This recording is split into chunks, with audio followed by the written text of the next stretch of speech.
Hello, everyone. Hi, Sarah. Hi, Sarah. Hey, Sarah.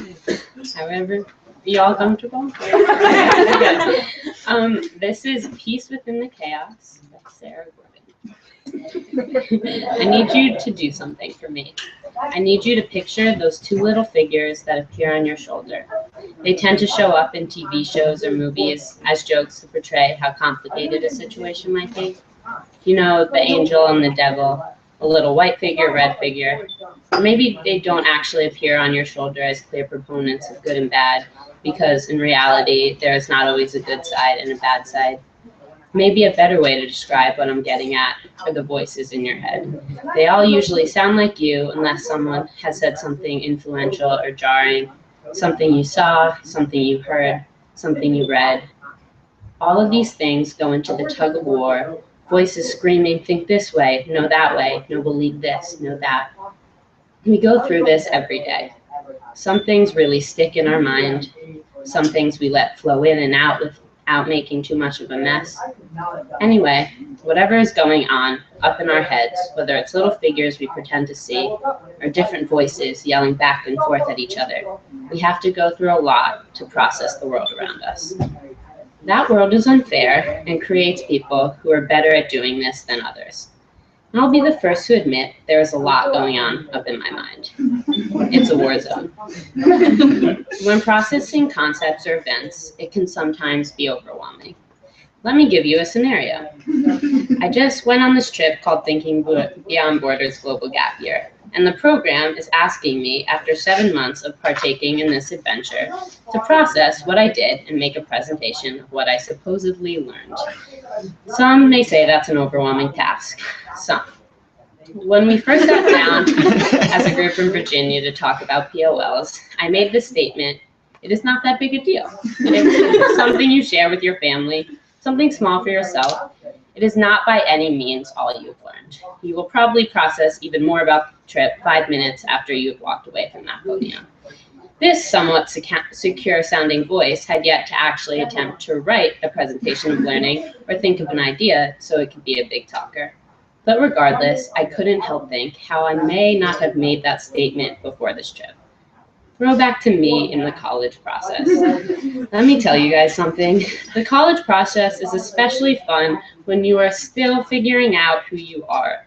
Yes, I'm still figuring out who I am now. That's what I'm doing. But it is ridiculous that I thought I needed to know exactly who I was and what I would like for my future before I'd even left my cocoon of a home. Not always having to look into the future was such a luxury these 7 months. Here in the US, we constantly look towards the next best this and that. That is stressful, and I felt that stress in the college process. Not just because I did not know a lot about myself in words and descriptors, but because I had not spent the time being secure and developing or testing out a lot of my identities. This did not pair well with my mindset towards choosing a college. How I viewed the college process is you choose one specific part of yourself, preferably your favorite, and the one you would like to become the major part of your identity in the next 4 years. So I chose a myriad of schools, making sure I didn't deny any part of myself, because choosing either a big school or a small school, or generally preppy school, or an artsy school, or a party school, obviously means that's how you define yourself and you have no other qualities. Yeah, super healthy thinking. So my list of 13 had everything. Then May 1st started approaching, and I had to choose what quality I identify with and what one to live out for the next 4 years, or possibly more. On April 31st, a teacher told me she sees me really enjoying the aspect of football games and school spirit that one of my top 2 offered. But earlier that morning, my guidance counselor told me she sees me at a different college for reasons like I actually showed interest in the teachers and classes. This story ends with me putting a deposit in on the first school I described on the evening of the 31st, and then the morning of May 1st, me calling and uncommitting to that school, and then putting a new deposit down on the other one, which I have not gone to yet, but I'm confident it's the right decision. Shout out to NC Skidmore alumni. As you can probably probably imagine a lot was rushing through my head the dreaded night of forced commitment. A lot of voices and a lot of viewing decisions, schools, and myself with this extreme lens. When thinking of extremes, I think of a label my mother gave me in high school, an all or nothing mindset she has, which I'll admit was true more times than not all the time, but yes, it appeared when viewing a school as only having one aspect to offer and believing I can only be this or that, never both. The angel and the devil, one so crippling when the other not in the conversation. And they both never got a say in the conversation until this trip. I was going to say that to you with confidence and security. That would be what I learned. But then day 2 of POL work period struck in, and my big proclamation was in the past, because to make that claim that I no longer carry this extreme lens, I would need examples for you all, and I would have to tether those experiences to fit this theme for this wonderful presentation. In claiming I no longer have an extreme lens, I felt I was putting one on my memories to look back. I went on somewhat of a rant to one of my program leaders, and you were all stuck in your chairs. The doors are currently closed, so I'm going to recreate this rant. Quote, "You want to remember this program for each moment, and each moment is different and unique. This POL is forcing me to make this something that it is not, to force it to fall under a theme which I could do. I could tie a nice bow around it. That is why I'm currently not passionate about this project. Of course, I'm invested. That's why I want to show my gratitude. I want to thank this year for everything. But that is not a fun project, you know? It feels forced. Maybe this is me procrastinating, but I just don't want to generalize this experience. I started going through every single moment, but then I said, Sarah, you can't say everything. Looking at my journal was a lot. There was so much. I didn't want too many details. The details fogged the generalizations. It's been a long year. I want to do it justice. I'm back. I toned down looking at my journal, and the reason it felt so odd for me to generalize and ignore the messiness of this experience is I woke up and got to practice seeing and being confronted with the complexity of our world each day. I remember each morning in Donjon Village, I would wake up to the rooster screaming time for breakfast. Then right after, May Venus screams in her gentle voice, "King cow." I snap up and then poke to my left and right, brush my teeth, come back, there's no movement, so I jump on Sophie. She's what you call a determined sleeper. Eventually, the 4 of us, Jenny, Sophie, Patty, and I, make our way to the kitchen. Sweaty paws are exchanged between the 4 roomies and our mother, who has been up since 4. We sit down at the table and unveil multiple plates our older brother, P-Boo, has prepared for us.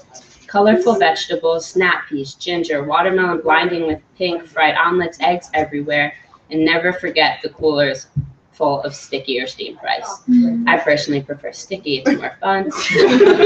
We look out through the square in our cement wall and see the chickens waddling around. We ask them how are they doing this morning? And after the freshest food I have ever experienced, we head to May Venus's and Podnon's farm. We stroll up to this peaceful plot of creation in the back of their pickup truck. We start by taking the manure that was most likely shoveled from our pig's crate a few days prior, put it in buckets, and sprinkle it on one part of our land. Then baby pieces of lettuce that have spurted from hand-placed seeds, thanks to our family's care, is laid within that blanket of manure. We usually divide and conquer tasks between the 4 of us, and Mom and Pa are ever present redoing anything we do wrong, so we keep them on their toes. The still surroundings, the clear air that has you craving to take deeper breaths, and the gentle sun that wraps its warmth around you makes me fall absolutely in love with this farm and the people who have devoted their lives to it. I valued where my food came from. I valued the profession of farming and the faces behind it. And that is not just because Mom and Pa helped me out of our small pond when I slipped into it trying to get a bucket of water. Call this experiential learning, call this creating a connection to a topic I was previously detached to, call this having a kick-ass family. Whatever was going on in me was some kind of passion for me. And when learning in seminar about agricultural systems that did not treat the land, the plants, the animals, and the people involved in it in a humane way, this passion started to simmer. like heat added to a pot of water, but I kept it pretty cool for a while, still understanding that the initial formation of these systems and movements, like the Green Revolution, did not come with completely vindictive motives, rather than intent to give food to starving people. And I tried to remind myself, with the help of my group, that there is potential for change and consumers have a strong role in that potential. Fast forward to agricultural seminar number 7. This seminar took place at UHDP in Thailand, where we were learning practices of organic farming. That morning, we created our own organic pesticide, which doesn't hurt the plants and humans can eat, but the bugs don't like it. Personally, I don't blame the bugs, it's gross. Between a morning of daring each other to taste as much pesticide as possible and seminar, we were instructed to read an article that seeks out supposed flaws with those trying to be vegetarian. We then moseyed on over to seminar, where we watched a movie called Cowspiracy. In short summary, this movie stated that there is no such thing as a non-industrial meat industry, and the only way we can save our world is if we all become vegans. A lot of what was in the movie we had discussed in great detail before, so I blame the very fine videography and nicely chosen background music for making this one movie bring the simmer to a boil. After the movie, I calmly got up, walked out onto the backfield where we played barefoot soccer once, sat down and let a tear roll down. I then titled the top of my seminar notebook, "Me Becoming a Vegan." I took a breath and then wrote the next sentence. Okay, maybe I won't become a vegan, but I can commit to slowly changing my eating habits so I'm not supporting corporations and farms that contribute to the destruction of our planet. What that entails, I will have to think about. That was the extent of my journaling. Before this trip, I was pretty blind to the issue of agriculture and its link to our environment. And seeing how deep in cow shit we are was a bit of a shock. And I resorted to this extreme mindset, asking, how can I fix it? Do I have the power to make big change? Do I even have the dedication to make change in my own life? Talking with one of my leaders calmed me down a bit. We explored the ideas of how you have to start with you, but the change needs to be authentic. Right now, I am not a vegan, but I am still constantly thinking about my place within these issues. Smaller steps are realistic for me, and I'm continuously working on that. So when a voice saying our world is run by corporations who have the prerogative to make money over the health of our earth and what's on it, and change is not possible because they have so much power and influence, pops up in my mind, I also let seep in the voice saying, there are people making efforts to produce and distribute food in less harmful ways, and you have even seen it. I got the privilege to really dive into this intricate issue with every single part of me, from my hands to my heart, and as being fully present and really caring became less and less scary, dealing with complexity became easier and easier. I got a lot of practice with complexity when exploring my relationship with education. Patty and I showed up for the first day of teaching in India, and we were offered plastic chairs to sit as the teachers paroled the morning lineup. The teachers walked up and down the 4 lines of students, making sure each one was standing nice and tall. After lineup, every student respectfully greeted us. Good morning, Memji. We were then instructed to follow 3 of the teachers into the nursery and KG classroom. 2 grades shared this room, a room that looked eerily like the classroom in Matilda, but way smaller and skinnier. Basically a rectangle of concrete, and at the end lays one window to the outside, the window of which one student threw the stick used to tap children's heads out of on the 3rd week of us being there, trying to bring fun into the classroom. But that's a story for another time.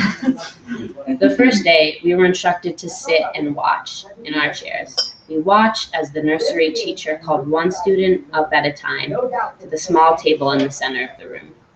When the student finally made it up there after managing to squeeze his or her body out of the desk and find a pencil in a place where you keep a very close grip onto your writing utensils, the teacher would open the English workbook. The page revealed letters the students had to copy down, and if one letter's posture was not perfectly straight, the teacher would take her pen, exit out, yell the word wrong, and grab the student's hand to rewrite the letter. She would then sign the bottom of the page with her signature and write the alphabet out on the next page for the student to copy down again.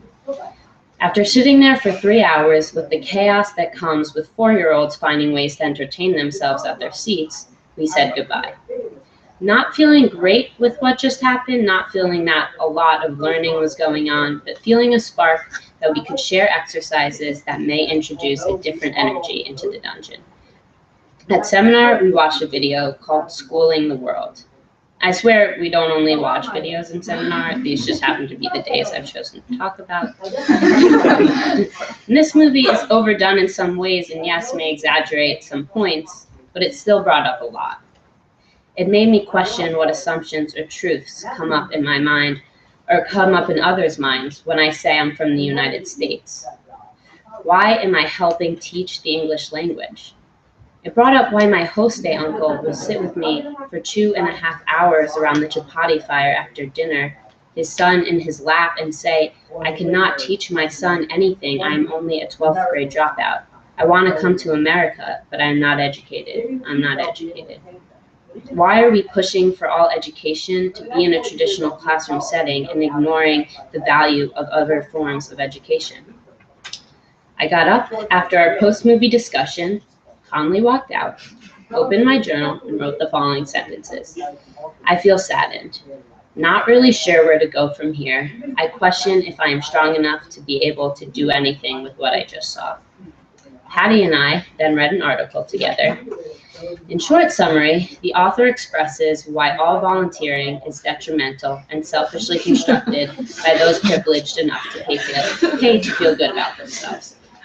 Patty and I then walked back up to seminar space because it was conveniently time to figure out what activity we would attempt to bring to our nursery classroom. Ironically, we would strut in tomorrow as untrained helpers in what we viewed an oppressive classroom. Before TBB, I was not previously blind to how education can negatively affect an individual. I certainly felt detached from my own high school experience, and thinking about this creativity draining school, yes, made me grateful for my own education, but it also frustrated me. Although my own traditional education had oppressive tendencies, and I learned a very biased narrative a lot of the time, I also added to that negativity of the system by my own lack of passion. I was not fully invested in classes where I had freedom of expression. I was detached. Part of this is I instantly become more invested when my learning is experiential. That is some of the magic of TBB. And part of it is the devil and angel on my shoulder. Why was I absolutely terrified to not generalize this trip? It took me a while to really ask myself this question. Why was I frightened of the all or nothing? It's the reason I was not invested. It's hard to be invested when the only options you are giving yourself are either being the best at something or not trying. It made life off limits to me. It made genuine happiness pretty hard to feel. And my solution was just to make myself kind of numb to all my surroundings, whether that be by binging on Netflix or food. But I was not going to do that now. No, I was going to feel this confusion, anger, and passion India was bringing me. It had driven me to read more about education, to journal more, to constantly discuss with my group, and lastly, to go back to school the next morning. Patty and I, colored pencils in one hand, blank white printer paper in the other, headed into the nursery classroom. Morning lineup was over, and we had been greeted once again. The students took their seats, and we handed out paper. We said, draw an apple and then write the letter A. When you are done with that, color the apple with whatever color is on your desk. As we said this, the teachers' faces turned from interested to panicked. They translated the instructions to the children in Hindi and then immediately started grabbing students' hands to make sure the apples looked circular enough. When Asta, one of the students, colored the apple blue, they apologized and explained that she was not smart and that you cannot give these kids this much freedom. They're not clever enough. Basically, we got the principal called on us, and the head of our partner organization came down to show us how to use the line paper in the English workbooks. We were then handed red pens to write the alphabet for the children to copy. Patty and I finished up the hour remaining and calmly headed to seminar. I am still questioning, not just about how these incredible children I showed up for each morning can get more out of education, but how I can as well. I questioned education in Thailand and Ecuador, asking how it can be used to positively make change in agriculture and the environment, and I will question it when I arrive at Skidmore in the fall. Learning about I'm still learning about education's power, whether that be for oppression or liberation, and I'm grateful for this. Grateful that I can now recognize and feel the many sides of education. Gratitude is hard to separate from this experience. It is strongly connected to those who have taught me most about complexity. Those people being my TBB crew. I now will hesitantly try to get you to understand what my TBB East group has done for me. Have you ever been asked to describe your family or like a holiday that you celebrate with your family? I would personally describe this holiday by starting with the morning. Your mother wants to make you look your best, so she comes in your room and licks her hand and annoyingly wipes the toothpaste off your face. Your little cousin comes sprinting into your room because she wants to play with you, but you want to change clothes.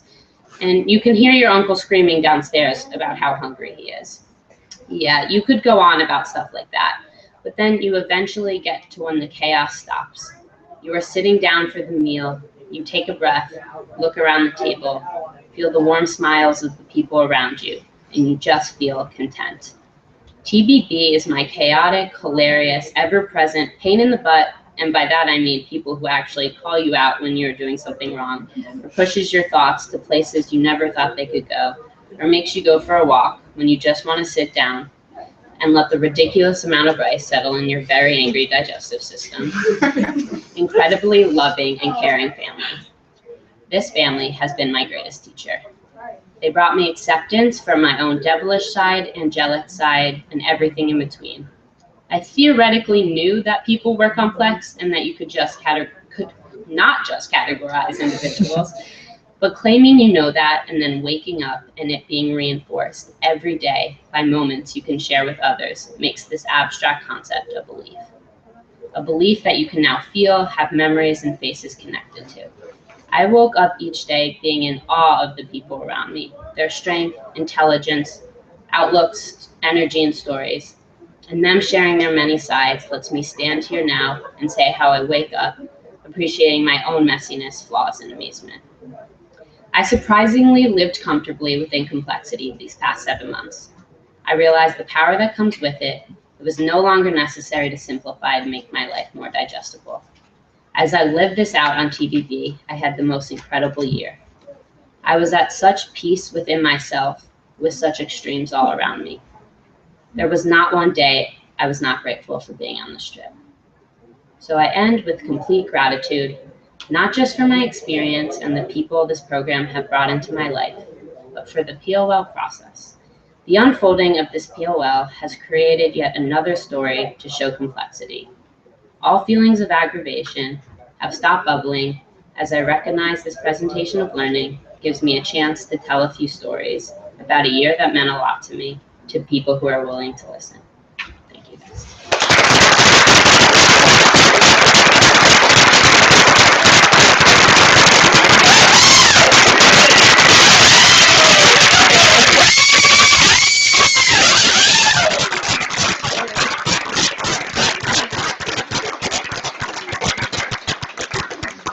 Any questions?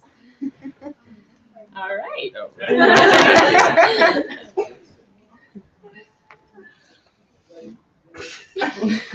Thank you. Sarah, I thought that was great. I think it takes a lot of courage just to face those simple things of confusion. So that's great. I give you a lot of big round of applause. Thank you so much.